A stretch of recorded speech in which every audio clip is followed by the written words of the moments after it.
Hello my friends, welcome back to the channel Ashish sir. आज के इस वीडियो में हम बात करने वाले हैं महाराष्ट्र स्टेट बोर्ड 2023 के मोस्ट इंपॉर्टेंट क्वेश्चंस के बारे में, जिसमें आज के इस वीडियो में हम कवर करेंगे इकोनॉमिक्स।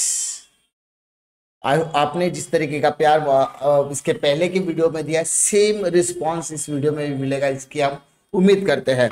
और मैंने आपको हर बार कहने की कोशिश की है कि मोस्ट इंपॉर्टेंट क्वेश्चन सिर्फ और सिर्फ आपके रेफरेंस के लिए है। इन क्वेश्चंस को अगर आप करते हो तो इससे आपका समझ में आएगा, आपका मेंटल स्टेटस समझ में आएगा, आपकी प्रिपरेशन का लेवल समझ में आएगा कि आपने इन क्वेश्चंस को अच्छी तरीके से किया है कि नहीं किया है। ये क्वेश्चन बनाने का बेस ये है कि जितने भी प्रीलिम्स के पेपर्स मेरे पास आए, उन सारे पेपर्स को एनालाइज करने के बाद कुछ क्वेश्चंस को सॉर्टिंग किया गया एंड उस बेसिस पर हम कह सकते हैं कि आने वाली बोर्ड एग्जामिनेशन में ये क्वेश्चंस आपको देखने के लिए जरूर मिल सकते हैं। उम्मीद करता हूं कि आप चैनल के साथ बने रहेंगे और इसी तरीके के प्यारे कंटेंट और आने वाले महारिवीजन के लिए अपने दोस्तों को जरूर रिफर करेंगे। चलिए शुरू करते हैं।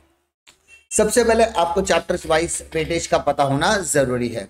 अगर आप बात करते हैं तो यहाँ पर आपको टोटल देखने के 10 चैप्टर्स देखने के लिए मिलेंगे, जिसमें से सबसे मैक्सिमम चैप्टर्स आप देखोगे ना, तो अगर मुझे कहना पड़े तो आप चैप्टर नंबर 1 से लेके चैप्टर नंबर 5, ये जो चैप्टर है वो आपका माइक्रो इकोनॉमिक्स वाला पार्ट हो जाएगा।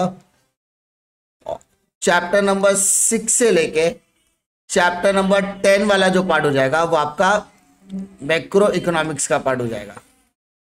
जिसमें से आपको इतना तो कंफर्म होना चाहिए कि जो चैप्टर्स है ना, अगर आप पेपर पैटर्न को भी ऑब्जर्व करोगे तो आपको 6 में से कोई 3 लिखना है।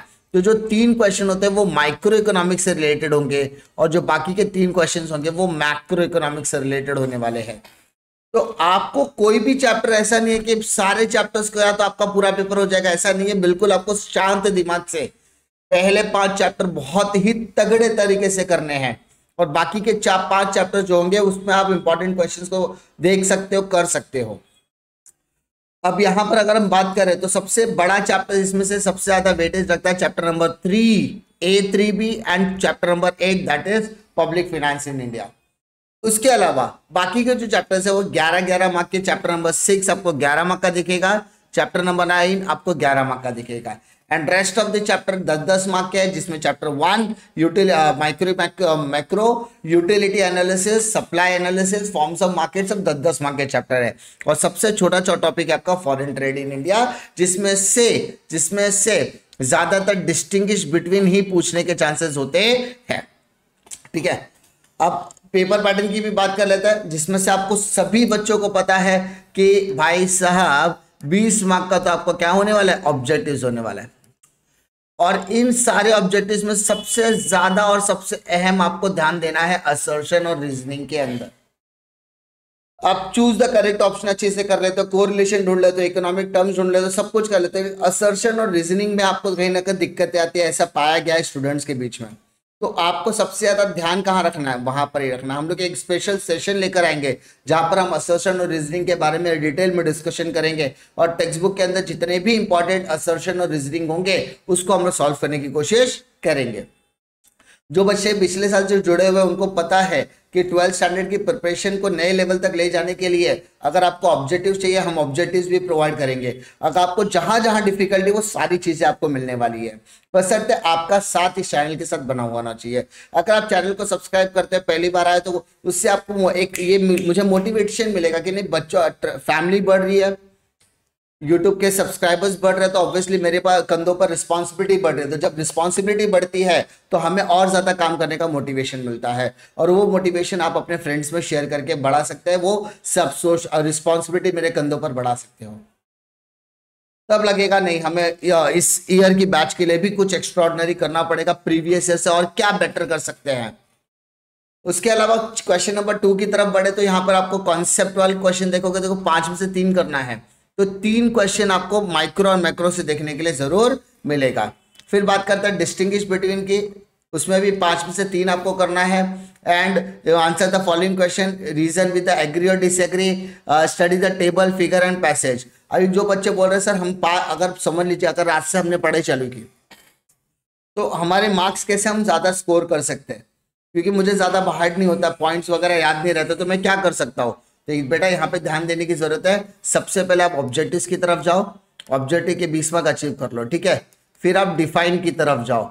डिफाइन में आपको ऑलमोस्ट 12 से 15 डिफाइन अगर आप कर लोगे तो 6 मार्क आपको वहां पर मिल जाएगा। डिस्टिंग्विश बिटवीन की तरफ फोकस करो, 6 मार्क आपको मिल जाएगा। फिर क्वेश्चन नंबर 5 की तरह जहाँ पे टेबल वगैरह करके आप 8 मार्क निकालोगे तो अगर आप ओवरऑल देखोगे तो तकरीबन 40 मार्क तो आपको इजीली यहाँ पर मिल जाने वाला है। उसके अलावा पूरे इकोनॉमिक्स में law of demand, law of DMU, ये सारे क्वेश्चंस करके आप क्या कर सकते हो, मार्क्स को और नए लेवल तक लेकर जा सकते हो, जिसमें आपको 8 मार्क के क्वेश्चन को टैकल करने में कोई दिक्कतें नहीं आने वाली है। तो ये सारी क्वेश्चंस करने पर आपका मार्क्स बढ़ेगा, ना कि आपका मार्क्स कम होने वाला है, ठीक है। तो ये सारी चीजें आपको अच्छी तरीके से कवर अप करनी है और आप इस तरीके से अपने मार्क्स को बूस्ट कर सकते हैं, क्योंकि ये सारे questions limited number of questions है और अगर आप उसको अच्छी तरीके से करोगे तो ऑब्वियसली आपके मार्क्स बढ़ेंगे। नाउ कम टू, अपने नोटबुक निकालो, जितने भी क्वेश्चंस मैं आपको बता रहा हूँ सारे क्वेश्चंस नोट डाउन करो और आप उसमें मार्किंग भी करना कि आपके कितने क्वेश्चंस हो गए हैं, कितने क्वेश्चंस आपके हो गए और कितने क्वेश्चंस आपके बाकी है। इसका क्लासिफिकेशन बहुत इंपॉर्टेंट है। जो क्वेश्चन आपके हो गए उसको आपको क्या करना है, रिवीजन करना है। एंड मेरा सजेशन होगा रिटन प्रैक्टिस जरूर कर लेना, और एक बार आपकी रिटन प्रैक्टिस रेडी हो गई ना तो उसके बाद जब भी आप उस क्वेश्चन का रिवीजन करने बैठे आप अपनी खुद की नोट से करें, आप खुद की नोट से करें, क्योंकि मल्टीपल बुक्स लेने पर मल्टीपल कंफ्यूजन क्रिएट हो सकता है। हर टेक्स्ट बुक का प्रेजेंट करने का तरीका, आंसर्स को प्रेजेंट करने का तरीका डिफरेंट हो सकता है। तो ये राइट टाइम है जहां पर आप 5 से 7 दिनों के अंदर आपने जितने भी क्वेश्चंस पूरे साल में बाहर किए हुए हैं या करोगे उन सभी क्वेश्चंस को रिटन में प्रैक्टिस करना है, ठीक है। चैप्टर नंबर 1 की बात करते हैं तो यहाँ पे आपको 2 इंपॉर्टेंट क्वेश्चन देखने के लिए मिलेंगे, features of micro economics and features of macro economics. इसके साथ साथ एक डिस्टिंग्विश है जो very very very very important रखता है for the examination point of view. और जो भी डिस्टिंग्विश आप कवर करोगे ना तो उसमें 2 साइड होते हैं, फर्स्ट साइड और सेकेंड साइड। तो आपको डिफाइन करने की जरूरत नहीं है, जो फर्स्ट साइड होगा वो आपका डिफाइन, यानी अगर आप सिर्फ डिस्टिंग्विश पे भी फोकस करोगे ना तो आपका डिफाइन ऑटोमेटिकली होते जाएगा, ठीक है। Now come to chapter number 2, that is utility analysis. Utility analysis में सबसे पहला फीचर्स और यूटिलिटी, टाइप्स ऑफ यूटिलिटी। ये 2 इंपॉर्टेंट क्वेश्चन है जो आपके कॉन्सेप्चुअल क्लैरिटी के लिए बहुत ज्यादा इंपॉर्टेंट है, कॉन्सेप्चुअल क्लैरिटी के लिए बहुत ज्यादा इंपॉर्टेंट है। उसके बाद law of diminishing marginal utility कीजिए। Law of diminishing marginal utility पे मैंने 1 शॉट लेक्चर जो बनाया उसको आप रिफर करेंगे तो आपको बहुत अच्छी तरीके से समझ में आएगा विद अजम्पशन एंड एक्सेप्शन। उसके बाद relationship between marginal utility and total utility, इसका डिस्टिंग्विश बिटवीन भी आप अच्छे से कर लेना, 2 मार्क के पॉइंट ऑफ व्यू से या डिफाइन के पॉइंट ऑफ व्यू से पूछा जा सकता है। थर्ड चैप्टर की तरफ बढ़ते हैं, third A, that is demand analysis. इसमें types of demand, determinants of demand, जिसको हम फैक्टर्स अफेक्टिंग डिमांड भी कहते हैं, फैक्टर्स अफेक्टिंग डिमांड भी कहते हैं हम लोग। उसके बाद लॉ ऑफ डिमांड अच्छे से कर लेना, और ये एक इंपॉर्टेंट ऐसा क्वेश्चन है जो पिछले साल 8 मार्क के लिए आया था और लोगों को उसने पूरी तरीके से शॉक कर दिया था, क्योंकि लॉ ऑफ डिमांड से ज्यादा प्रेफरेंस यहाँ पे वेरिएशन और चेंजेस इन डिमांड को दिया गया था पिछली बार के एग्जामिनेशन में, ठीक है।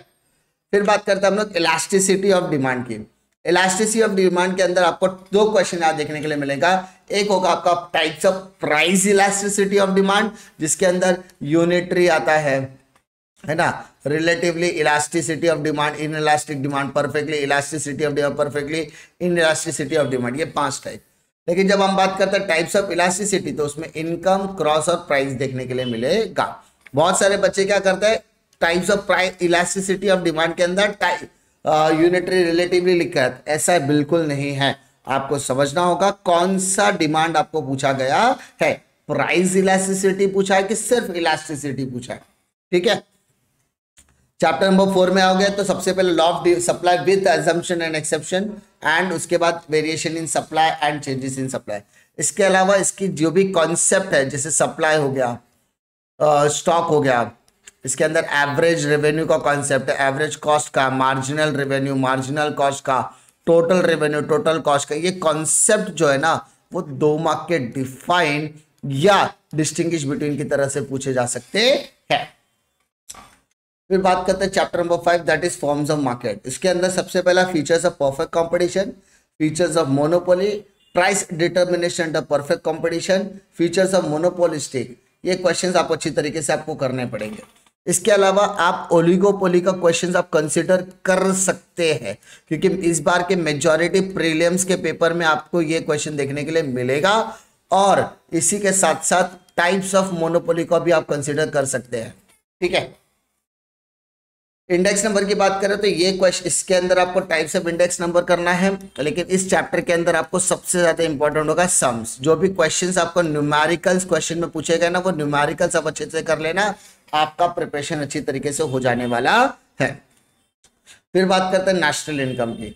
नेशनल इनकम के अंदर दो तरीके की डिफिकल्टीज आपने पढ़ी थी, एक थी आपकी प्रैक्टिकल डिफिकल्टीज और एक थी आपकी थियोरिटिकल डिफिकल्टीज।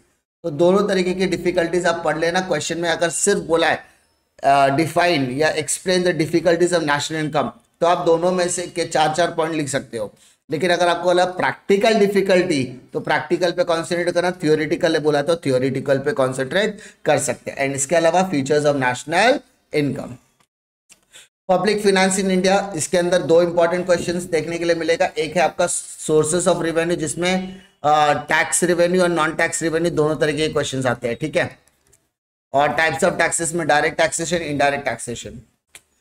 चैप्टर नंबर 9 की बात करें, money market and capital market, इसमें आपको फंक्शंस ऑफ कमर्शियल बैंक एक इंपॉर्टेंट क्वेश्चन है। ये आपने ओसीएम में किया तो इको में as it is copy paste किया तो भी चलेगा। Functions of central bank RBI, जिसको हम लोग role of money market, role of capital market and types of taxes, ठीक है। उसके बाद फॉरेन ट्रेड इन इंडिया, इसके अंदर आपको एक ही question important, that is role of foreign trade. लेकिन इस चैप्टर में आपको इंपोर्ट एक्सपोर्ट का डिस्टिंग्विश पूछ सकता है, ठीक है। अगर आप इसके प्रीवियस चैप्टर की बात करें मनी मार्केट कैपिटल मार्केट की, तो इसमें भी आपको कमर्शियल बैंक और सेंट्रल बैंक का डिस्टिंग्विश पूछ सकता है, money market and capital market का डिस्टिंग्विश पूछ सकता है। तो ये क्वेश्चंस आपके लिए कहीं ना कहीं इंपॉर्टेंट है। तो ये सारे क्वेश्चंस आप अच्छी तरीके से रिवाइज जरूर करेंगे, ठीक है। उम्मीद करता हूं कि आपको इन सारे क्वेश्चंस में कोई डिफिकल्टी नहीं होगी। क्वेश्चन जो भी आज से करोगे, आप जितने भी क्वेश्चंस आज के बाद करोगे, वो सारे क्वेश्चंस पढ़ो, लिखो। लिखने का समय भी आपको मैं बता देता हूं। जो भी आप क्वेश्चंस लिखना पसंद करोगे वो 11 से लेकर 2 बजे के दरमियान ही लिखो, क्योंकि आपकी बोर्ड एग्जाम्स भी इसी के दरमियान होने वाली है। आप एक टाइम ये डिसाइड कर लो या दूसरा टाइम डिसाइड कर 3 to 6। और जितने भी 12th स्टैंडर्ड के बच्चे हैं उन सबको मेरी तरफ से सजेशन यही होगा कि प्लीज डू नॉट स्लीप और take rest between this 2 time period. इस 2 टाइम पीरियड में आप सोने की आदत छोड़ दीजिए, रेस्ट करने की आदत छोड़ दीजिए, क्योंकि आदत एक दिन में बनेगी नहीं, एक दिन में छूटेगी नहीं। अगर आप अभी से आदत डालोगे 11 से 2 के बीच में लिखने का या 3 to 6 के बीच में लिखने का, तो आपके एग्जामिनेशन का टाइम आपके सुटेबल बेसिस पर हो जाएगा। लेकिन अगर आपको 11 से 2 के बीच में नींद आ रही है, आलस आ रहा है, तो उसमें आपको दिक्कतें हो सकती है एग्जामिनेशन में। आदतें बनने और बिगड़ने में तकरीबन 14 से लेकर 21 दिनों का समय लगता है। आपके पास वो सफिशिएंट टाइम है। और आप सभी बच्चों को सिर्फ अपने दिल से हिदायत देना चाहता हूं कि जो भी क्वेश्चन आप पढ़ो, उन क्वेश्चंस को पढ़ने के बाद टाइम पीरियड के हिसाब से, टाइम के हिसाब से उसको नोट डाउन करो। और उसके बाद जब भी वो क्वेश्चन आप पढ़ोगे, आप अपने सेल्फ मेड नोट से ही पढ़ो। ये एक वैल्यूएबल सजेशन हो सकता है अभी स्टार्ट करने वाले बच्चों के लिए। उम्मीद करता हूं कि आपको वीडियो पसंद आएगा। वीडियो पसंद आता तो लाइक करो, दोस्तों में जरूर शेयर कीजिए। इसी तरीके की मोटिवेशन देने के लिए चैनल को सब्सक्राइब जरूर कीजिए। मिलता हूं मैं आपको अगले वीडियो में एक और नए इंटरेस्टिंग कंटेंट के साथ। तब तक के लिए जय हिंद।